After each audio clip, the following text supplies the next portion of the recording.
Ezequiel capítulo 37.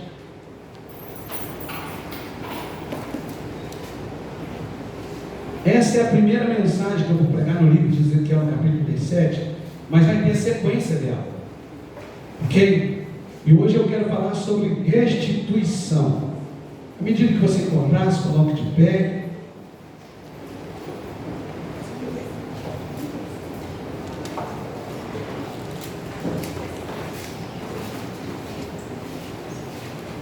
Você que está em casa, que Deus te abençoe. Venha nos fazer uma visita. Será muito bom ter você conosco aqui. Amém? Quem encontrou, diga amém. Amém. Versículo de número 11.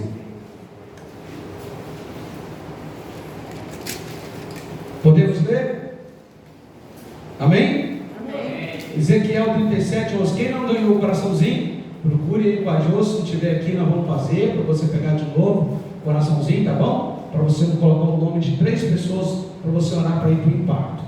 Ezequiel capítulo 37, versículo 11. Então me disse, filho do homem, estes ossos são toda a casa de Israel. Eles que dizem, os nossos ossos se secaram e pereceu a nossa esperança, estamos todos exterminados. Portanto, profetiza e diz: assim diz o Senhor Deus, eis que abrirei a vossa sepultura, e vos farei sair dela, ó povo meu, e vos trarei a terra de Israel. Sabereis que eu sou o Senhor, quando eu abrir as vossas sepulturas, e vos fizer sair dela, ó povo meu. Porém em vós o meu espírito vivereis, e vos estabelecereis na vossa própria terra. Então sabereis que eu, o Senhor, disse isso, e o fiz, diz o Senhor. Pai, muito obrigado. Fala conosco nesse instante, Deus, que a tua palavra venha impactar a nossa alma, em nome de Jesus. Não me deixe falar nada de mim mesmo, Pai, mas que eu possa ser um instrumento em tuas mãos para a tua glória. É no nome de Jesus que oramos e agradecemos. Amém. Amém. Pode se assentar.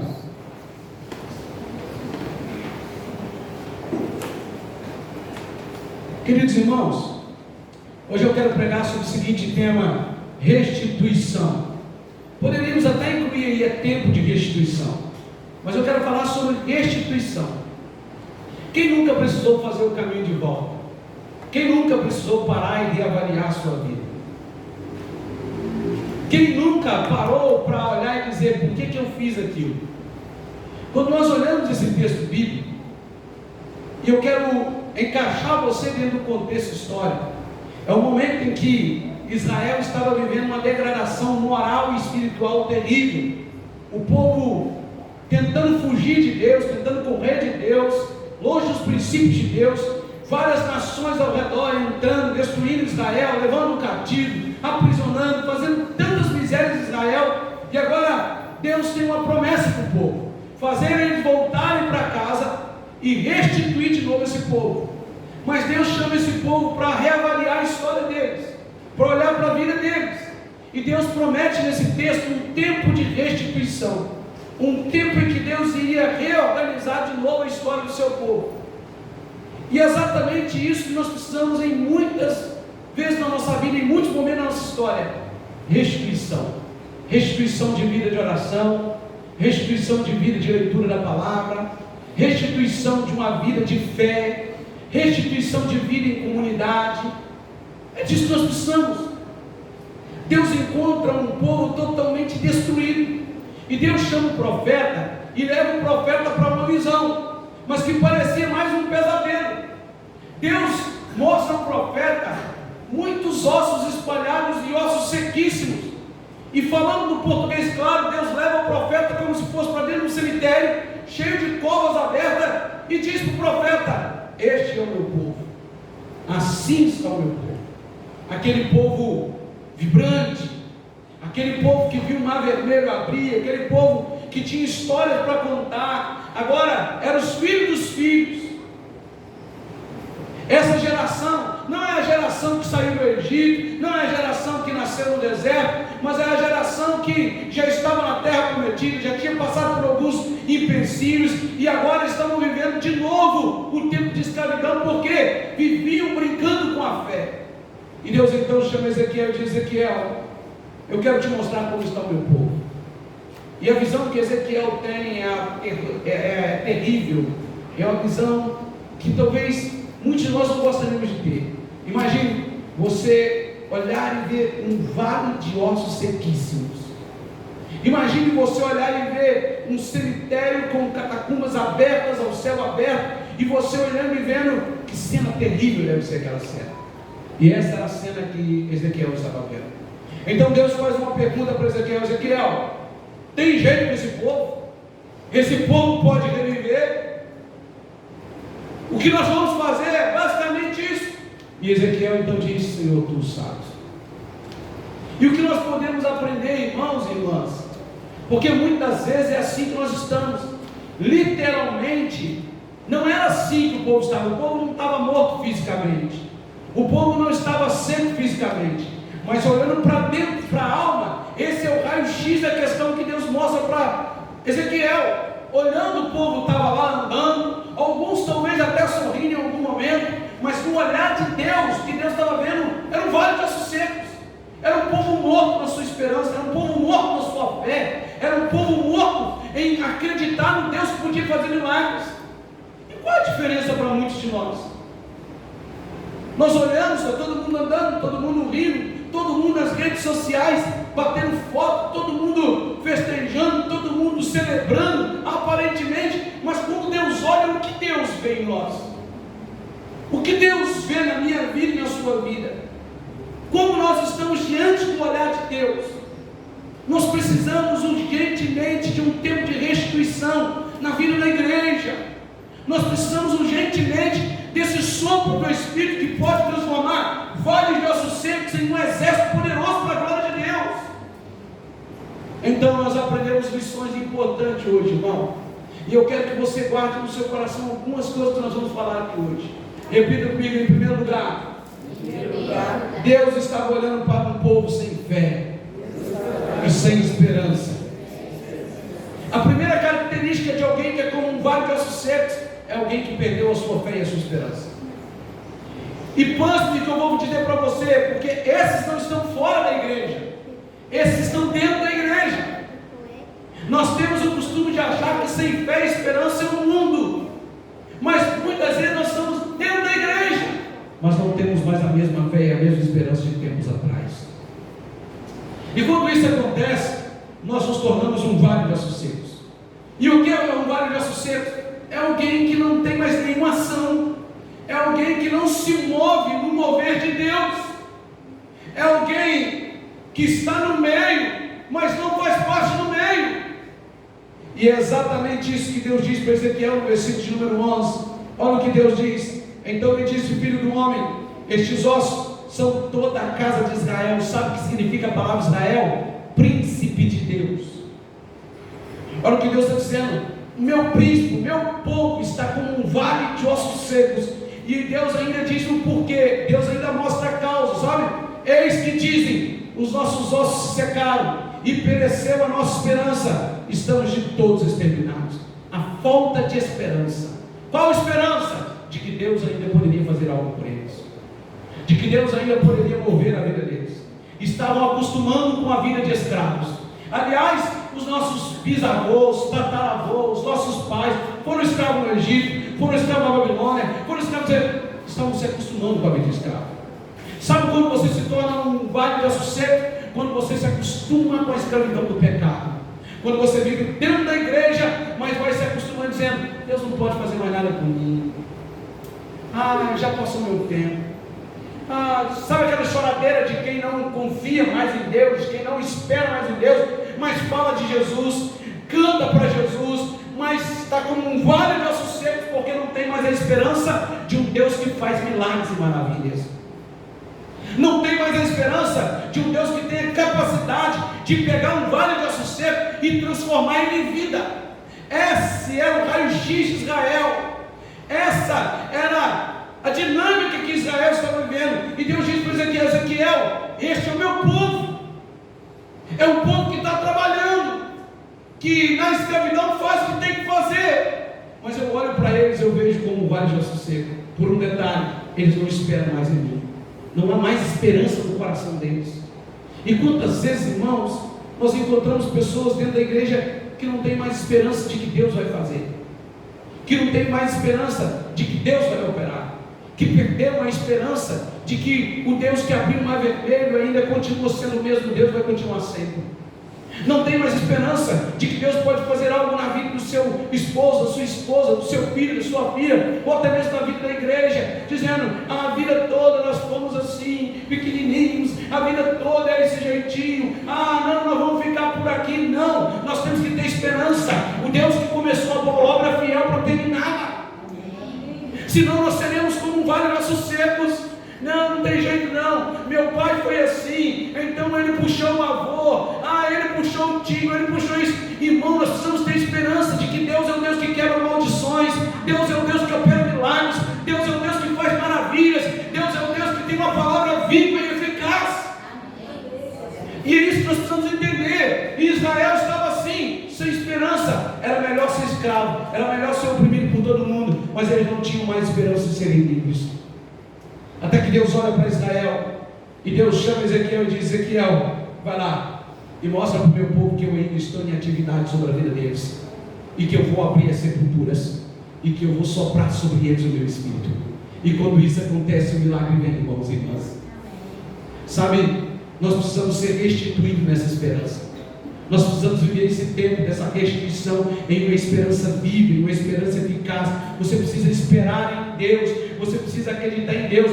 A Bíblia diz no Salmo 40: esperei com paciência no Senhor, e Ele se inclinou para mim e ouviu o meu clamor, quando eu clamei por socorro. Vale a pena continuar esperando em Deus, porque a sua esperança em Deus nunca vai te deixar ser um vale de ossos secos. A segunda lição que nós aprendemos é que Deus é o maior interessado em nos tirar do fracasso, da derrota. Deus, Ele tem um interesse primário em nos tirar da situação de vale de ossos secos. Talvez esse não é o interesse de fulano, beltrano, ciclano contra a tua vida, mas esse é o interesse de Deus. Deus, Ele se importa com você. Ainda que você já esteja com um vale de ossos secos, sequíssimos, aonde não tem mais nenhuma expressão de vida e fé, Deus está olhando para você e está dizendo: você é meu Israel. Deus está olhando para você dizendo assim: eu vou te restituir. Deus, Ele tem um desejo tremendo em restituir a sua vida. E olha o que diz o versículo de número 12 ao versículo 13. Portanto, profetiza e diz-lhes: assim diz o Senhor Deus, eis que abrirei a vossa sepultura e vos farei sair dela, povo meu, e vos trarei a terra de Israel. Vou te trazer de volta para casa. Sabereis que eu sou o Senhor, quando eu abrir a vossa sepultura e vos fazer sair dela, ó povo meu. Sabe o que significa? Que mesmo sendo um vale de ossos secos, Deus continua dizendo: povo meu. Deus continua dizendo: você desistiu, mas eu não desisti. Você se entregou, mas eu estou aqui te dizendo: vou abrir as suas sepulturas. Sabe o que significa? Eu vou te surpreender. Deus vai te surpreender. E isso acontece quando Deus abre as sepulturas de Israel, ou seja, tira Israel da mesmice. Deus restitui o seu povo. Então a minha palavra para você nesta noite é: o maior interessado em restituir esperança e fé na tua vida é o próprio Deus. E Ele está aqui, Ele habita em nós. Qual é o problema? O problema não é a liturgia do culto, o problema não é o tamanho da igreja, o problema não é a quantidade do tempo que tem a pregação ou o louvor, o problema é o coração, é como estão os corações. Aliás, a Bíblia diz em Apocalipse, no capítulo 3, melhor dizendo, capítulo 3, 20, o que diz lá? Eis que estou.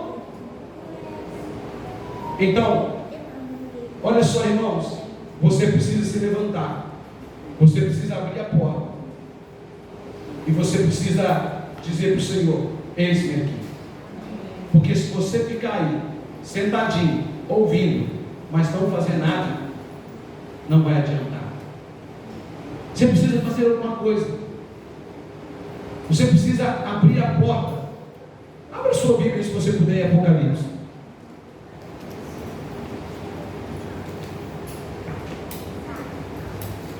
Apocalipse 3:20. Você botar no telão, não. Abra sua Bíblia. E no 3, eu vou pedir que você leia. O mais alto que vocês puderem. Não bota no telão, não. Sua Bíblia. Se você tiver smartphone, pode abrir aí. Apocalipse 3:20. 1, 2, 3. Eis que sou a porta e bato. Se alguém ouvir a minha voz e abrir a porta, entrarei em sua casa e cearei com ele e ele comigo. O que você precisa fazer? Ouvir, levantar, se mover, abrir a porta e dizer: és bem-vindo, Espírito Santo. E aí ele vai fazer o que? Ele vai ceiar com você, comunhão, relacionamento. E é isso que Deus está dizendo para Israel: ei, eu estou aqui, eu vou abrir as vossas sepulturas, eu vou tirar vocês da desgraça, da derrota, do fracasso. Só ouça a minha voz. É isso que Deus está dizendo através de Ezequiel, está dizendo para nós. Deus quer te restituir, Deus quer colocar em você de novo esperança, fé, vida de oração, amor pela palavra dele. Mas o que você precisa fazer? Só dizer: eis-me aqui, eu confio, Senhor. Deus é o maior interessado em te tirar do fracasso. Deus é o que tem o maior interesse em trazer você para perto. Ninguém olhava para Israel e acreditava mais nela. Escrava, vale de ossos secos. Mas Deus olha e diz assim: Ezequiel, é um povo vale de ossos secos, mas eu ainda os amo. Vai lá, Ezequiel, diga para eles que eu vou abrir a sepultura deles. Diga para eles que eu vou tirar eles dessa miséria, dessa derrota. Sabe o que Deus está dizendo para você nessa noite? Deus vai abrir a sepultura. Eu não estou falando simplesmente de sepultura como sepultura de cemitério, mas estou falando de lá dentro da sua alma, os lugares, os porões mais profundos onde você está aprisionado. Deus vai te tirar de lá, Deus vai te colocar de pé, Deus vai te devolver de novo fé e esperança. Deus vai fazer de você alguém pronto para a guerra e para a batalha. Amém. Quem está entendendo, diga amém. Amém. Como eu disse para você, eu vou continuar pregando sobre esse texto daqui a uns dias. E aí, daqui a uns dias eu vou falar sobre a ação de Ezequiel. Nós vamos ficar firmados na ação de Ezequiel diante do vale dos secos. Mas a terceira e última lição hoje que eu quero deixar para você é que Deus derrama sobre nós o Espírito Santo. E quando o Espírito Santo é abundantemente derramado, a morte tem que sair para lutar a vida. No processo de restituição, essa é a terceira lição. A restituição só acontece debaixo de uma ação do Espírito Santo. Não existe restituição sem a ação do Espírito Santo. Você pode ser gente boa, mas se não tem a ação do Espírito Santo, vai continuar sendo vale seco. Aí eu vou deixar para outra mensagem. O que aconteceu? Ezequiel profetizou, o vale seco transformou corpos, mas ainda estavam mortos. Isso vai ficar para outra mensagem. Mas para hoje o que você precisa saber é que o Espírito Santo tem poder de trazer vida para aquele que está morto. E olha o que o texto diz no versículo de número 14: porém em vós o meu espírito, e vivereis, e vos estabelecerei na vossa própria terra. Então sabereis que eu sou o Senhor. Diz isto e o fiz, diz o Senhor. Sabe o que Deus está dizendo para Ezequiel? Ezequiel, diga para esse povo que quando o meu espírito for derramado sobre eles, não haverá mais lugar para a morte. Os sepulcros não será a habitação deles, ossos secos não será mais a realidade deles, porque quando o meu espírito vier sobre eles, eles serão restituídos para um tempo de vida e bênção. Quando eu e você somos impactados pelo Espírito de Deus, não há mais lugar para a morte no nosso casamento, na nossa família, na nossa vida de fé, porque nós somos restituídos pelo Espírito de Deus que habita em nós. O Espírito Santo tem o poder de pegar o improvável e fazer dele alguma coisa. O Espírito Santo tem o poder de nos tirar, irmão, da maresia da vida e nos fazer alguém notável para a glória dele. Deus diz para Ezequiel: está vendo esse vale dos secos, Ezequiel? Começa a profetizar sobre eles. E quando Ezequiel começa a profetizar, Ezequiel já não vê mais um vale dos secos. Ezequiel vê corpos. E daqui a pouco os corpos não tinham vida, começam a receber vida. O que Deus está dizendo para Ezequiel é: não importa qual estágio que esteja o meu povo, quando a minha presença vem, eles são restituídos para a minha glória. Então quando a presença de Deus vem, nós somos restituídos para a glória dele, do Senhor Jesus. Eu não sei como você está, mas a Bíblia diz em 1 Coríntios 3,16 que o nosso corpo é templo do Espírito Santo. Tem um hino que eu gosto muito, procura aí no YouTube, Batiza-me, do Antônio Cirilo, pastor Antônio Cirilo. Na verdade é uma ministração. E eu quero orar com você hoje, convidar você que está em casa, que Deus te abençoe e que você guarde essa palavra tempo de restituição. Eu não sei, talvez você está em casa como um vale de ossos secos, pensando em tirar a vida, pensando em acabar com tudo, mas o Espírito de Deus sopra sobre a sua vida e traz restituição. Eu não sei como você que está aqui dentro desse tempo está, mas de uma coisa eu sei, Deus está aqui para mudar a sua vida. Talvez você não vale de ossos secos hoje no seu casamento. Nem de longe você parece o esposo que era quando a sua esposa casou com você. Talvez o vale de ossos secos é você esposa. Nem de longe parece a esposa que era. Nem de longe parece mais a mãe. Está tudo seco, perdeu a esperança diante das decepções da vida. Mas hoje eu quero profetizar: o Espírito de Deus sopra sobre você e restitui em você fé, esperança, e te coloca de pé. E quando o Espírito de Deus sopra, o milagre acontece. E Ele está aqui, o Espírito de Deus está aqui. Eu quero convidar você que quiser rasgar o seu coração, quiser rasgar a sua alma diante de Deus nesse altar. Você pode ficar de joelhos, você pode ficar em pé, do jeito que você quiser. Dizer para o Senhor: Senhor, eu tenho me sentido assim como um mar de ossos secos em algumas áreas da minha vida. Eu preciso receber o sopro do Senhor. E dizer: Deus, muito obrigado, porque eu aprendi hoje que o Senhor é o maior interessado em mudar a minha história. O Senhor é aquele que se importa comigo. Mesmo que eu tenha desistido, o Senhor não desistiu de mim.